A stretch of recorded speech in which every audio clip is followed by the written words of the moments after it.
Welcome to Inspiring Perspectives, a podcast by thinkPARALLAX featuring fresh takes and bold ideas for the real-world sustainability challenges and solutions at some of the world's most respected brands and companies. I'm your host, Derek Sabori, and this is what sustainability sounds like today. Well, hey everyone, welcome to Inspiring Perspectives. I'm Derek Sabori, and today we're doing something a little different with the show. We're diving into the well of talent and expertise that we have here at thinkPARALLAX to bring you a mid-year review.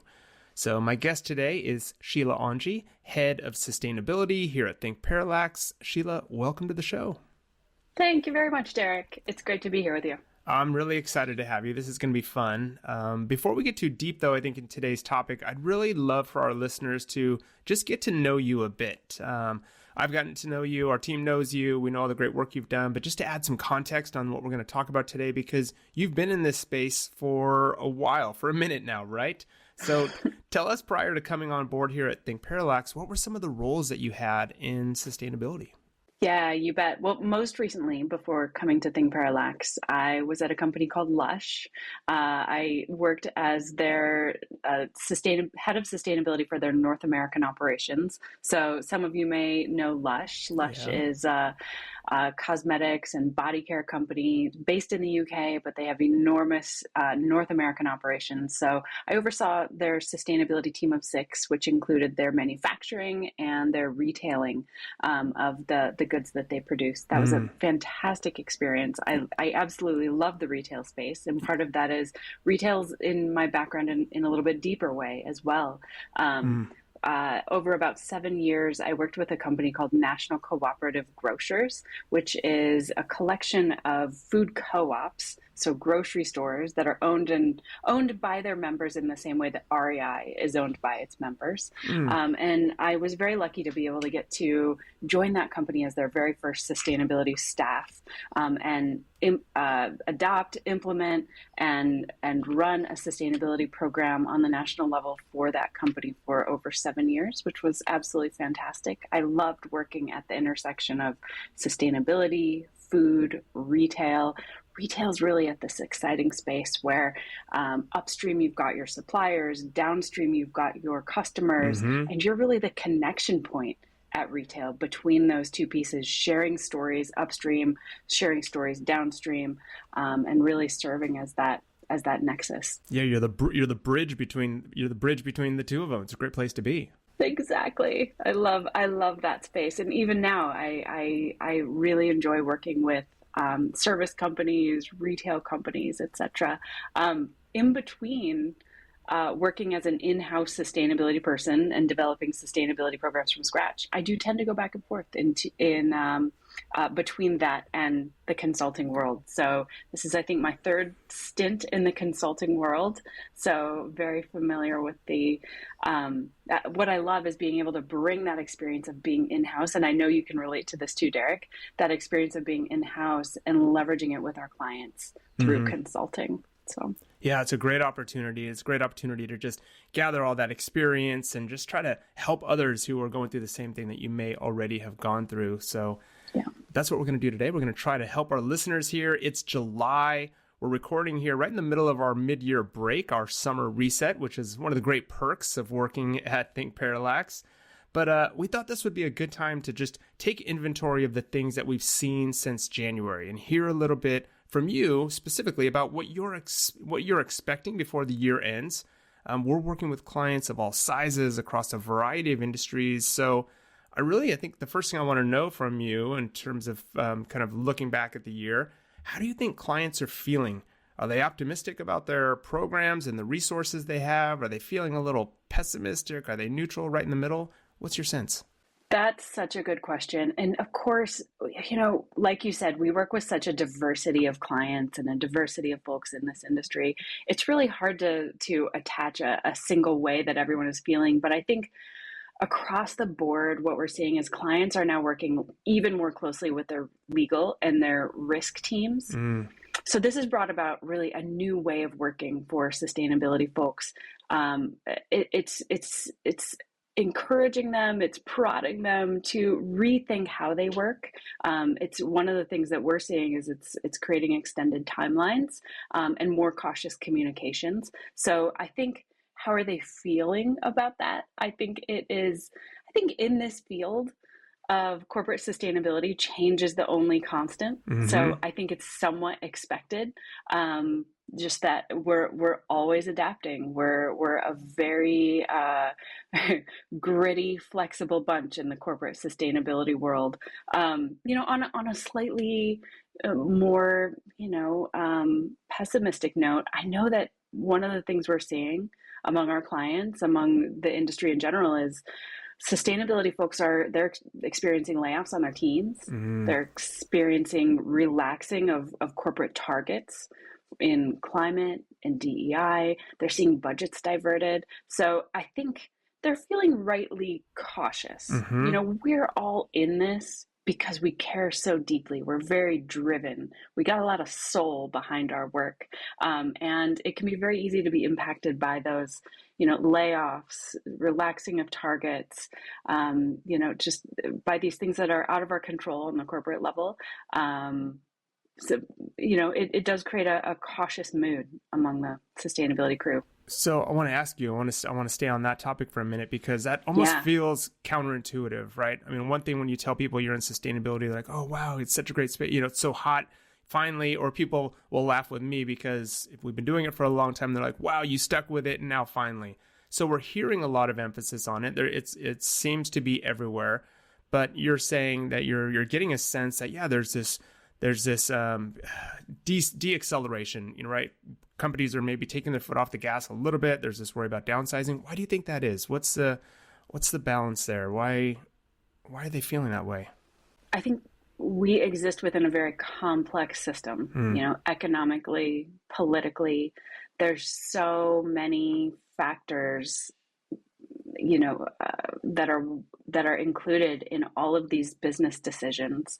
It's not easy. In fact, it's quite hard to set sustainability targets. But it's much, much harder to fully embed them into your operations, into your strategy, into your finances, and to keep leadership teams and boards very focused on those sustainability goals and targets, especially when there are other circumstances that they're trying to respond to.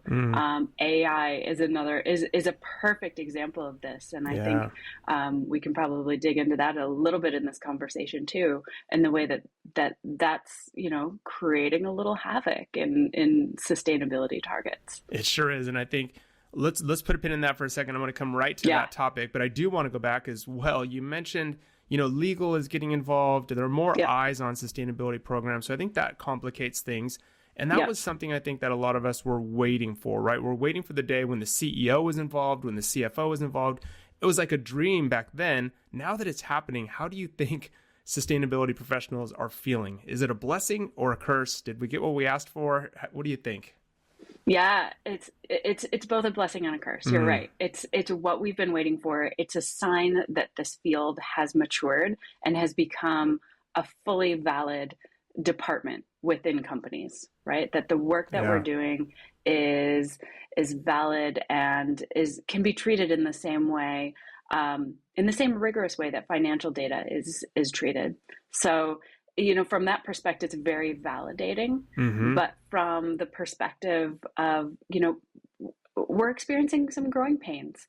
This field and sustainability as a corporate department is still so new. Yeah. When I was in grad school 16 years ago studying, doing a sustainability MBA, it was not, their companies did not have sustainability departments.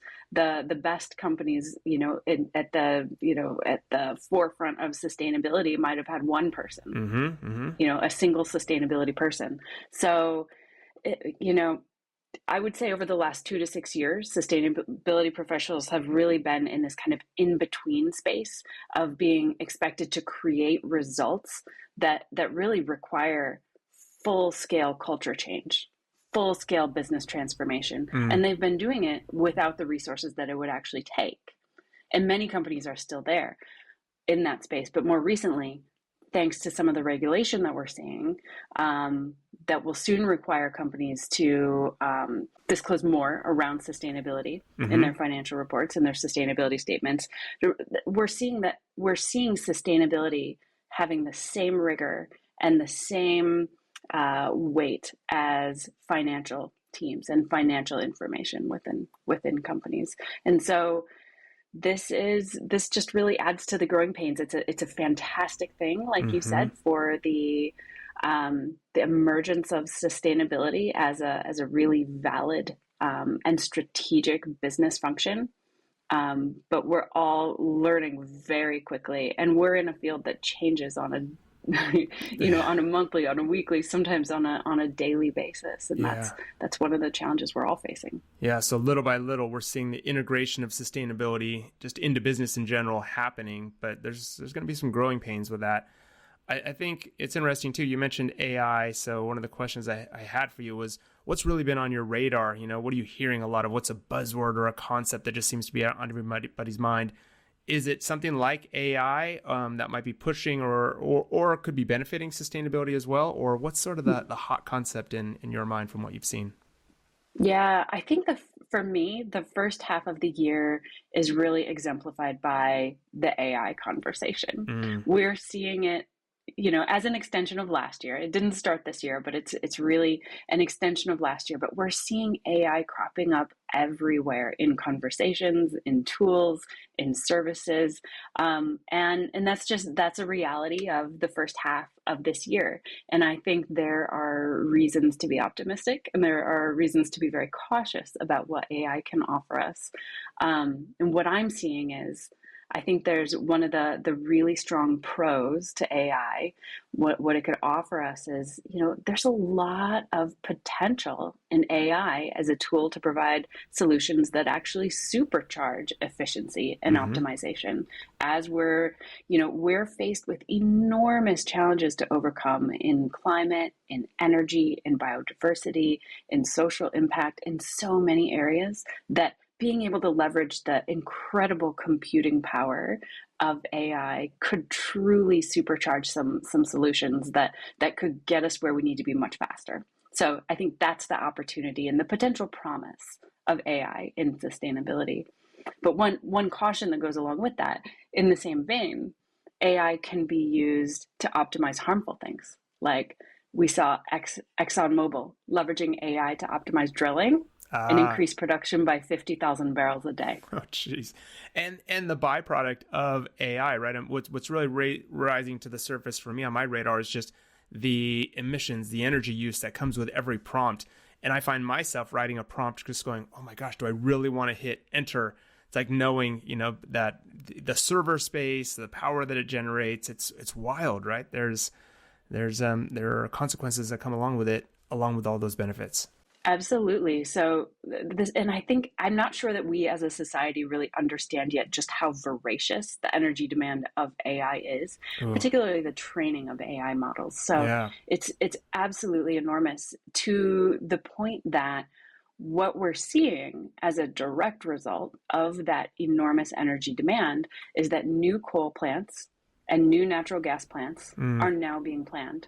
So as a result of AI, we're seeing an increase in fossil fuel plants, new fossil fuel plants, as well as a delayed retirement of existing fossil fuel plants that would have been retired. So, fossil fuel companies, energy companies are now weighing the pros and cons, of their business models and saying, there's so much demand for our product, electricity. There's no way we can actually retire this old coal plant. We need to keep it running. Wow. And of course, those older plants are the dirtiest plants. And so that's not good. We're in the most critical time to decarbonize. The window of opportunity is for staying within 1.5 or even 2 degrees of warming is, it's closing rapidly. There was a great report that came out last year. It was essentially a report card on climate action and where we're at.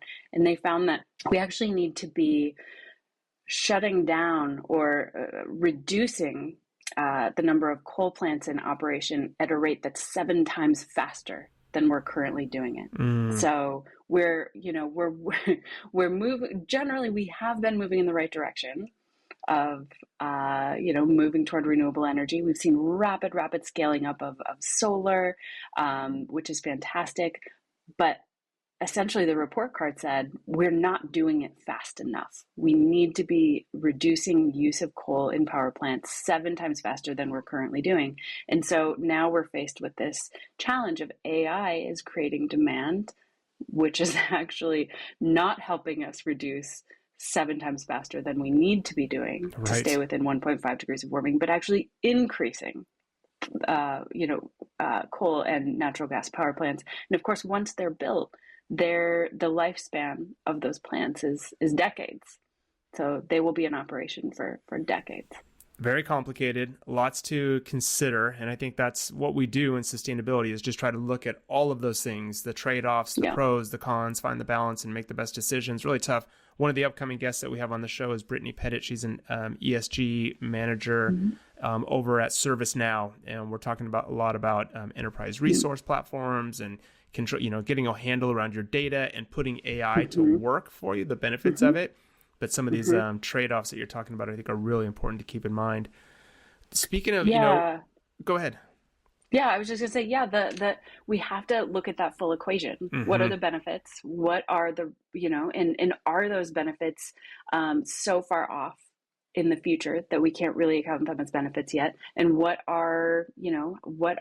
is the loss and suffering that we'll see on the shorter term as climate change continues to accelerate, and really weighing the math on that. Personally, I know the math is very fuzzy. We know there are potential benefits. We can see in the near future the risks for humanity, and I personally have not been convinced that the equation is positive. Well, so let's put that through the lens of the boardroom or the executive leadership teams, right, at companies, whether it's our clients or just what you're seeing and reading out there. What's the general mood, would you say? We're talking about how urgent it is that we act, right? And we know the important role that corporations and businesses play. What do you think the general mood in terms of sustainability, ESG, CSR, whatever way we're going to frame it? Do you feel that the boardroom, corporate leadership, investors are really kind of pushing for acceleration of sustainability and ESG, et cetera?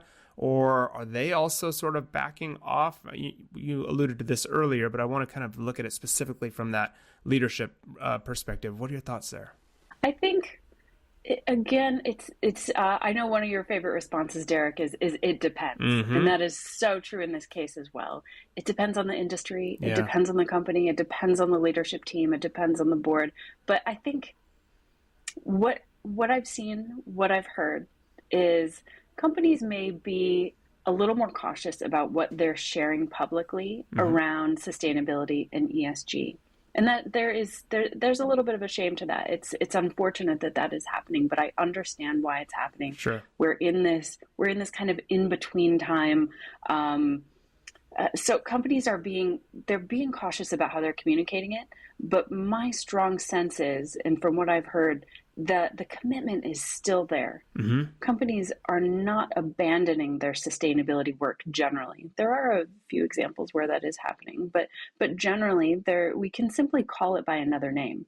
When you dive into the strategic benefits of sustainability, understanding where risks and opportunities lie within your operations, within your workforce, within your supply chain, within your customer base. Those are all very valid strategic business conversations to have. And that's really at the heart of what sustainability and ESG is doing and meant to do at your company. So from my perspective, we can just call it business risk. There we go. Business risk planning. Yeah. We don't have to call it ESG.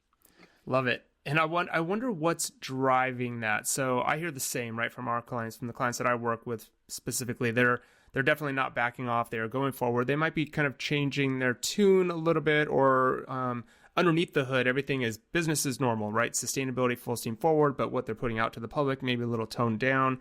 What do you think is driving it, though? Is it sort of that goodwill that companies might have, to your point of having the right leader who says, no, this is important to me? Or is it because they're understanding the risk now? I also hear that, hey, with regulations and the pressure coming out of Europe, if you're doing business on a global scale, you have to be doing business this way anyway. So full steam ahead. Is it a combination of all those things, or what do you see driving it most?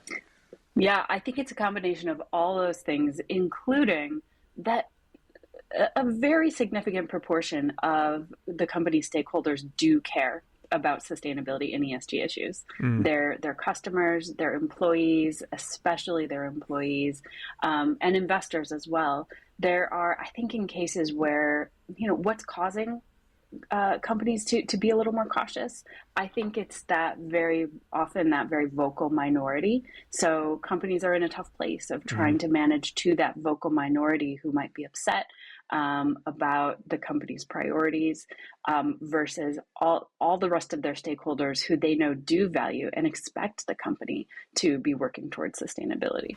Yeah, I can't help but think of the game of whack-a-mole.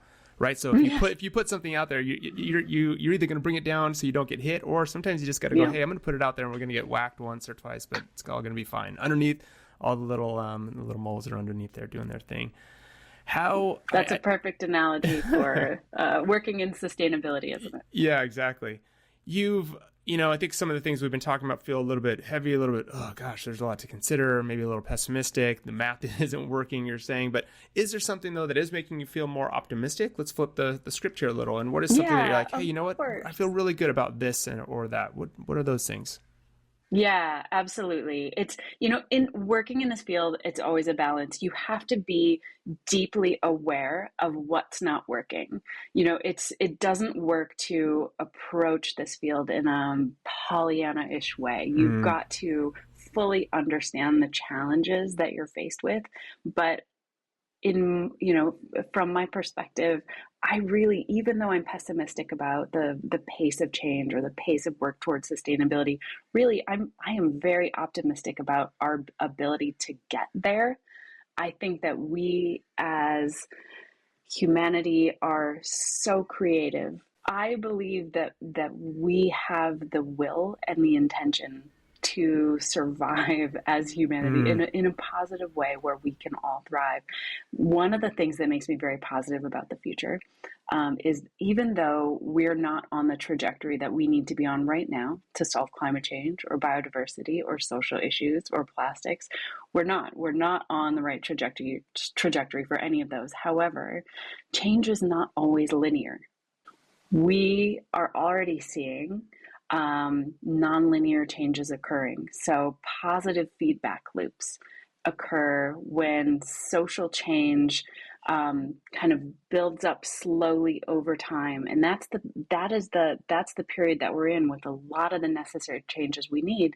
And then suddenly, when a positive tipping point occurs, and we're seeing this with the adoption of electric vehicles in many countries, in photovoltaic, solar power globally, we see a rapid adoption to where we've tipped into this thing that needed to happen and started out very slowly, now becoming a social norm and very widely accepted. And that's when we also can achieve economies of scale, and these new technologies and solutions can become available to everyone.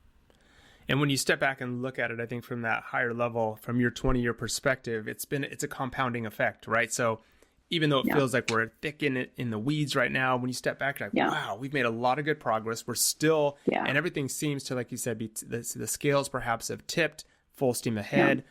And I think what's exciting about it right now is that a lot of people want to be in this space, right? People are always trying to get a job in sustainability, figure out how they can contribute, because people just feel like that is just an energetic way to go. There's so many exciting things happening in the climate tech space, so many solutions, innovations happening. It's a really exciting place to be. It's not boring in sustainability. No, it's impossible to be bored as a sustainability person. It is impossible to be bored. All right, well, let's kind of talk about then as we move forward into the next half of the year. What do you think then sustainability pros, people building their programs, what do you think people should really be keeping an eye on as we head into the second half? Yeah, absolutely. I know this is a time when a lot of sustainability teams, sustainability people are working on their budgets for next year. They're Mm-hmm. working on their strategic plans for next year. So I've been in your shoes. I've been there. I know what that is like. It's full of hope and optimism, and also let's create a plan, present it to the leadership team, and see what's approved, what's not. But go big or go home. That's my Yeah. perspective. So the areas that I would really encourage companies to work on is if you haven't started your carbon footprint yet, plan to start it. I Mm. know it can be a big daunting task, and if you've never done it before, there are all sorts of resources out there for you at every level that you might need, from one-on-one kind of coaching and consulting to just general support and project management of doing the whole thing for you. But make a plan to get started. Take those first steps. If you already have your scope 1 and scope 2 done, make a plan to start your scope 3. This is going to become increasingly important, and for a vast proportion of companies, scope 3 is where most of their emissions lie. So you will get a much better picture of where your impacts, your risks, and your Mm-hmm. opportunities lie by starting to dig into your scope 3. And if you already have your scope 1, 2, and 3, go deeper.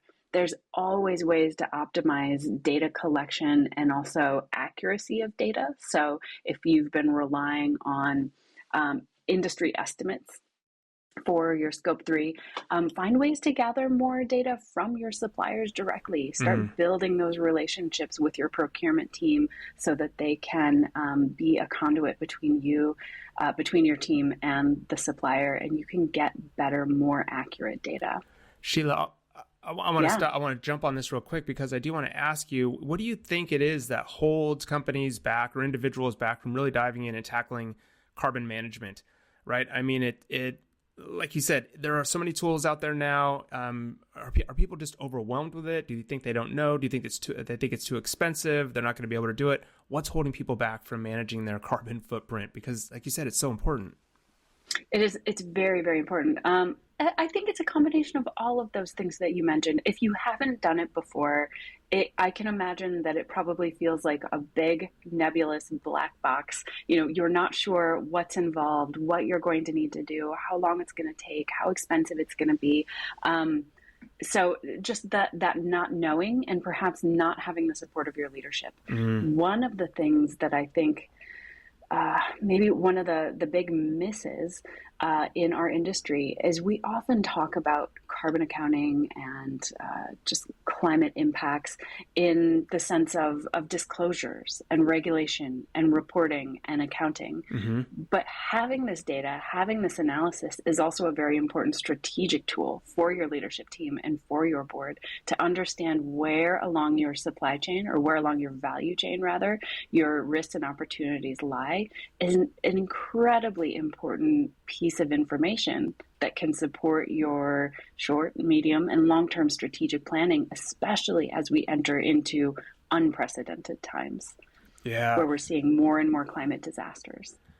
And we've got a great partnership with a great tool that I've seen in action, and it's very it's easy. It is not intimidating. Anybody can do it. I love that North Star said that an intern can put this in and get your data, and you can have very robust dashboard information that you can, like you said, really put to good use. So that's a good place to start. What else should pros be putting into their sustainability budgets next year? Yeah, I think similarly to really investing in your carbon accounting, understanding where your value chain intersects with biodiversity loss. Mm. They're two kind of the two issues are they're really siblings. They're interconnected, they're inextricably linked, and as you're collecting data for one, it's generally the same data that you need to analyze the other. Mm. So I would say, if you're doing your carbon accounting for the first time or your fifth time, think about it also in the context of biodiversity and how you can use that same information to dig into your supply chain and paint a picture of where there might be risk of deforestation, biodiversity loss, etc. So that's another piece that I would really encourage companies to look at for next year. And then the last one is really just that climate transition planning. So this again is helping companies go beyond just identifying impacts to really seeking out what are those risks and opportunities throughout your full value chain. So, and really, as you identify those, it's really helping you approach this from a business strategy rather than a regulatory compliance perspective. It's asking, how will your company align your assets and your operations, as well as your business model, to be successful and future fit in a world that is rapidly changing? Yeah. Sheila, you mentioned your second one. So we've got for climate accounting, you mentioned biodiversity. For those that are new in sustainability, or for a CEO who's like, you know what, I know we need to do something. I feel like when we throw biodiversity at them, they're like, wait, okay, I thought we were just talking about pollutants or greenhouse gases. Explain why biodiversity is so important. Why is that on the radar, for us in sustainability? It's a big question. That's hard to distill down, because I know you feel this way too, Derek. Biodiversity it's everything, right? Yeah. The value of biodiversity is, our entire, we as a society and as a global community rely on the natural capital that exists within the Earth's biosphere. Our entire civilization and humanity relies on the health and resilience of that biosphere. Within our economy, many businesses are reliant on natural goods, within their supply chains. So if you have an input into, say you're a manufacturer, one of your inputs is something that is mined or grown, which is many business types. It goes beyond just food and fiber. Then it's important to look at, where are those resources coming from, and are they being sourced in a way that hasn't created a systemic reduction in biodiversity? So has it, if you're sourcing palm oil, for example, are you sourcing palm oil from an area that has recently been cleared of primary rainforests in order to plant those palm trees? If you're sourcing beef, is that beef grown in a way that didn't rely on cutting down rainforest to farm that beef, for example? So it's really about digging into your supply chain, understanding what are the high risk commodities or high risk products that you're buying, and where are the high risk areas globally for deforestation, for biodiversity loss, and mapping out, where you might unintentionally or unbeknownst to you have a role in that deforestation or biodiversity loss, and then either working with your suppliers to find a better way. And that's the ideal approach, because that raises our level of performance overall globally. If that's not possible, if you can't work with your current suppliers to make positive impacts, then perhaps looking at who else is available, who else could you source from that would not have the same negative impacts.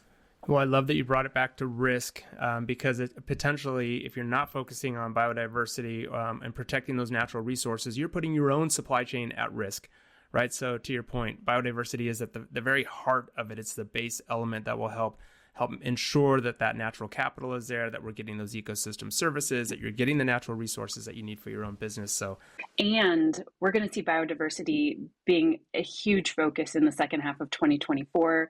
Part of that is because COP16, which is the Convention on Biological Diversity, is going to be held in Colombia, the country, in late October. So this is going to be a huge global event, all eyes on biodiversity, all eyes on progress that needs to be made, new frameworks and funding that will unlock projects in this area. I think it will become increasingly important to business to pay attention to this conversation, and it will be a big part of the second half of this year.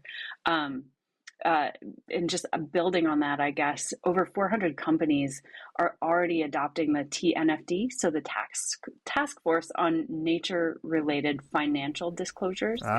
Their reporting recommendations, and businesses that haven't done so yet will really begin to look into their supply chains for biodiversity issues so they can be part of this conversation. And so I think just it goes back to that, even with the TNFD on financial disclosures, nature related, it goes back to tying it back to the business, right? And kind of tying it back to the risk that you might have, the impacts that these things could have on your business. So again, I think we're just trying to reframe this all, that it is not just altruistic. How do we do these things and understand and convey this to your leadership team that this is going to benefit and protect the business in the long run? Sheila, what has you excited right now as we go into the second half of the year? What's inspiring you? What has you really excited?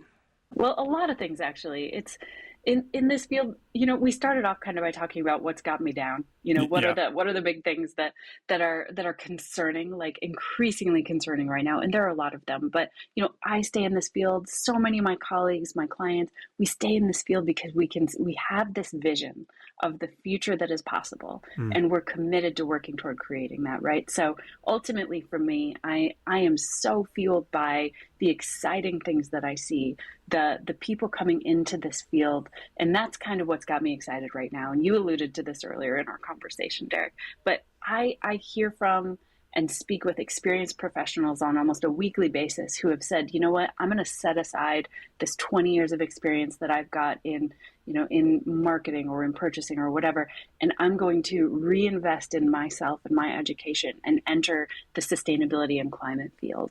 There's so many people who are doing that right now, or who are interested in doing that. I love speaking with them, and I love that we've got so much positive energy and people understanding we need all hands on deck. And people who are just excited and similarly see the potential for what we can do as a society to truly create a sustainable economic model. I also see that within our clients, the client teams that we're working with, and the companies who might be going deeper in their sustainability commitments for the first time. So it's the people who are bringing their diverse expertise into this field, and it's the companies that are dipping their toes in for the first time, going deeper on sustainability because they are starting to see the business opportunity and just the imperative. Yeah, and that's what's inspiring. That's what keeps us going. That's what keeps us coming back every day. Sheila, one other thing I do want to ask you, though, before we leave is, and I always try to ask this, for guests, is what sustainability topic rises to the top for you? What do you really think should be on people's radar? I know it's all important. We need to be we talked about this holistic look at it. I know it's complex, but if you had to kind of elevate one particular topic for people to really learn more about or keep their eye on, what would it be? That's such a good question. I think, it's tempting to say everything, the interconnectedness among all things, but I think to drill it down a little bit more, the thing that I really want to encourage folks to dig into more is that connection between the social and environmental impacts. It's understanding how the climate crisis is more than just an environmental issue, but it's truly a social issue, and beginning to talk about it that way and frame it that way, because I think that then unlocks a different level of caring among people and a different level of understanding that allows people to engage in a way because it feels more real. So does that make sense? 100%. I think that's so important. And it's you mentioned, as soon as you said the climate crisis and you were saying that, I'm like, it's a people crisis, right? All of this is about us. It's not about necessarily saving the planet. It is, but it's about saving us, saving our livelihoods, our future lives, making sure there are resources there for our kids, their kids, future generations, et cetera. So I love that. I think that's great. The last thing I want to ask you is to try to wrap this up. What takeaways do we give to our listeners who are like, hey, if you're listening to this as you either look back or look forward into the next 6 months here to finish up the year, what advice do you have for them? I think for me, it's a duality. You know, there are reasons to be radically optimistic, and there are reasons to be radically pessimistic. I think it's about finding within yourself the strength to fully realize and understand the depths of the things that we should be pessimistic about, so that we are not going into this blind, so that we truly understand the risks that we as humanity are facing, but then finding a way to overcome that.